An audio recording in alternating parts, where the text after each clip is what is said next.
ಸದಸ್ಯರು ಅಗೌರವ ತೋರಿದಾಗ ಹೆಂಗೆ ಬೇರೆ ಬೇರೆ ಸದಸ್ಯರನ್ನ ಸದನದ ಗೌರವವನ್ನು ಎತ್ತಿಡಿಬೇಕು ಅನ್ನುವ ಕಾರಣಕ್ಕೆ ಸಸ್ಪೆಂಡ್ ಗಳನ್ನ ಮಾಡಿದ್ರು. ಈಗ ಅವತ್ತು ಅವರು ಮೂವ್ ಮಾಡಿದ ತಕ್ಷಣ ಸಸ್ಪೆಂಡ್ ಮಾಡಿದ್ರಿ. ಈಗ ನೀವು ನಿಯಮ 27ರ ಪ್ರಕಾರ ಕಾನೂನು ಸಚಿವರನ್ನು ಸೇರಿಸಿಕೊಂಡಂತೆ ಆ ಎಲ್ಲ ಸದಸ್ಯರನ್ನ ಸಸ್ಪೆಂಡ್ ಮಾಡಬೇಕು. ನೀವು 2023ರಲ್ಲಿ ಆ ಸದನದ ಪೀಠಕ್ಕೆ ನೀವು ಬಂದ್ರಿ. ಮೊದಲ ಅಧಿವೇಶನದಲ್ಲೇ ಇಲ್ಲಿ 9 ಜನರನ್ನು ಸಸ್ಪೆಂಡ್ ಮಾಡಿದ್ರಿ ನೀವು. ನಿಮಗಿನ್ನೂ ಆ ಪೀಠದ ಅನುಭವ ಇತ್ತೋ ಇಲ್ಲ ಗೊತ್ತಿಲ್ಲ. ಆದ್ರೆ ಮೊದಲ ಅಧಿವೇಶನದಲ್ಲೇ 9 ಜನರನ್ನು ಸಸ್ಪೆಂಡ್ ಮಾಡಿದ್ರಿ. ಏನಕ್ಕೆ ಅಂದ್ರೆ ಪೀಠಕ್ಕೆ ಅಗೌರವ ತೋರಿದ್ರು ಅಂತ. ಅದಾದ ನಂತರ ಮತ್ತೆ 18 ಜನರನ್ನ ಸರ್ಕಾರ ಯಾವುದೋ ಮೋಷನ್ ಮೂವ್ ಮಾಡ್ತು 348ರಲ್ಲಿ ಅಂತಂದಾಗ ಮತ್ತೆ 18 ಜನರನ್ನ 6 ತಿಂಗಳ ಕಾಲ ಸಸ್ಪೆಂಡ್ ಮಾಡಿದ್ರಿ.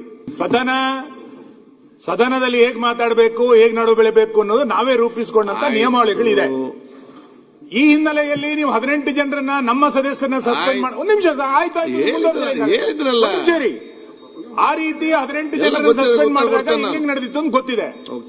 ಈಗ ರಾಜ್ಯಪಾಲರ ಬಗ್ಗೆ ಅಗೌರವ ತೋರಿಸಿದಾಗ ಸದನದ ನಿಯಮಾವಳಿ 27 ಏನ್ ಹೇಳುತ್ತೆ ಅನ್ನೋದನ್ನ ವಿರೋಧ ಪಕ್ಷದ ನಾಯಕರು ಉಲ್ಲೇಖ ಮಾಡಿದ್ರು.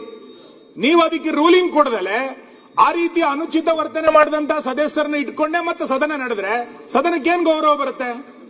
ಬಹಳ ವಿಚಿತ್ರ ಏನು ಅಂತ ಕೇಳಿದ್ರೆ, ಸ್ಪೀಕರ್ ನೀವು ಸರ್ಕಾರ ಹೇಳ್ದಂಗೆ ಕೇಳೋದು, ರಾಜ್ಯಪಾಲರು ಸರ್ಕಾರ ಹೇಳ್ದಂಗೆ ಭಾಷಣ ಮಾಡಬೇಕು ಅಂತಂದ್ರೆ ಎಲ್ಲಿ ತನಕ ತಗೊಂಡೋಗ್ತೀರಿ ವ್ಯವಸ್ಥೆ ಇದನ್ನ?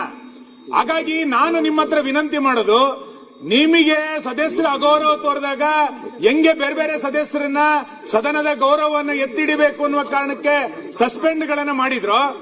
ಈಗ ಅವತ್ತು ಅವರು ಮೂವ್ ಮಾಡಿದ ತಕ್ಷಣ ಸಸ್ಪೆಂಡ್ ಮಾಡಿದ್ರಿ. ಈಗ ನೀವು ನಿಯಮ 27ರ ಪ್ರಕಾರ ಕಾನೂನು ಸಚಿವರನ್ನು ಸೇರಿಸಿಕೊಂಡಂತೆ ಆ ಎಲ್ಲ ಸದಸ್ಯರನ್ನ ಸಸ್ಪೆಂಡ್ ಮಾಡಬೇಕು ನೀವು. ಅವಾಗ ಈ ಸದನದ ಗೌರವ ಎತ್ತಿಡಿದಂಗಾಗುತ್ತೆ. ಇಲ್ಲಾಂದ್ರೆ ಇನ್ನ ರಾಜ್ಯಪಾಲರು ಭಾಷಣ ಮಾಡ್ಲಿಕ್ಕೆ ಬರ್ಬೇಕಾದ್ರೆ ಇನ್ನ ಯಾವ ಧೈರ್ಯದಲ್ಲಿ ಬರ್ತಾರೆ?